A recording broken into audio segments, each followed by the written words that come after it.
and welcome to today's video. My name is Alexi and I'm the creator of Bukuras tutorials, the perfect place for any study organization or time management tips.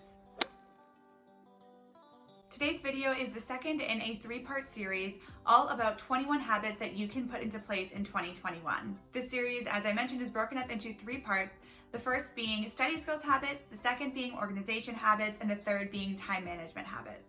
Each video includes 7 habits for a total of 21 total habits. Now, 21 habits is a lot of habits to implement in 1 year. So what I recommend doing is picking one habit per month and implementing that to the best of your ability. Once you've mastered that habit, then you can move on to another one in the next month. This method is just what I recommend. However, use whatever method works best for you. If you find this information helpful, please be sure to like this video. I come out with new videos every Thursday, so be sure you also subscribe to my channel so you never miss out on a video. So let's jump right into my 7 organization habits for 2021. The first habit is to color code your materials. Now, I recommend doing this for all of your materials, your binders, your notebooks, your folders, even your digital materials as well. So if you decide that all of your math materials are going to be blue, make sure that all your math materials on Google Drive are also blue. This is going to be really helpful when you are either taking home all of your materials or you are trying to grab your materials out of your locker to get to class on time. You won't have to worry about grabbing the wrong materials because you'll know what color goes with what subject. My second organization habit for 2021 is to title and date everything. Now, this goes for all of your paper materials as well as all of your digital materials. Be as specific as you can with the titles so that way when you go back to it at a later date and time, you'll know exactly what those notes are for. Dating everything just allows you to keep everything in chronological order and also helps you when you are finding your notes. For instance, if you remember taking notes, let's say in the month of October, but you can't remember the exact title, you can at least go look at all of your notes that you dated for October to find what you are looking for. My third organization habit is to use alarms and reminders. Now, you can use these for really anything that you need. I use reminders for different meetings or events that I have, and it just allows me to keep track of everything so I don't forget to attend any of these meetings. You can set alarms to go off a few minutes or an hour before a meeting so you know that it is coming up as well. My fourth organization habit is to bookmark your websites. Now, I have an entire video on different ways to bookmark websites and different ways to organize them on both my YouTube channel and on my Instagram, so I'll be sure to link those here. Bookmarking your websites is going to ensure that you won't waste any time looking for them when you need to get to them, especially if they're websites that you only use a few times a month or a year. Habit number 5 is to prepare the night before.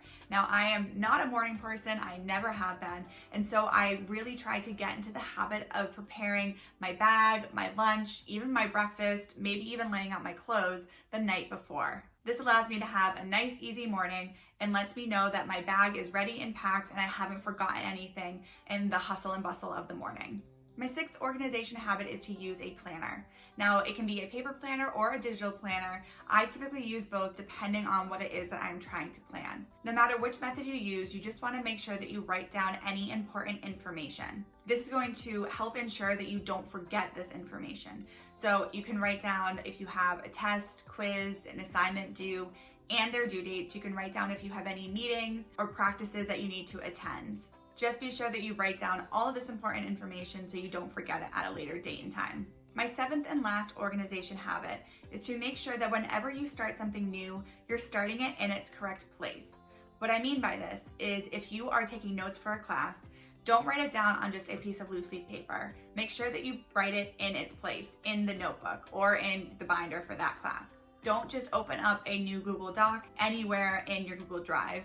Make sure you're in the correct folder before opening up the Google Doc. Doing this is going to make sure that you don't have papers and notes and docs just flying around everywhere, but instead they're all going to be in the correct place because that's where you started it. And there you go, 7 organization habits that you can implement in 2021. Now again, I recommend picking one of these habits at a time, which is really going to help you make this strategy turn into a habit. And don't forget, all of this is going to take practice. You're not going to gain all of these organization skills at one time. It's going to take some time, practice, and getting used to. But if you keep at it, I know that you'll get there.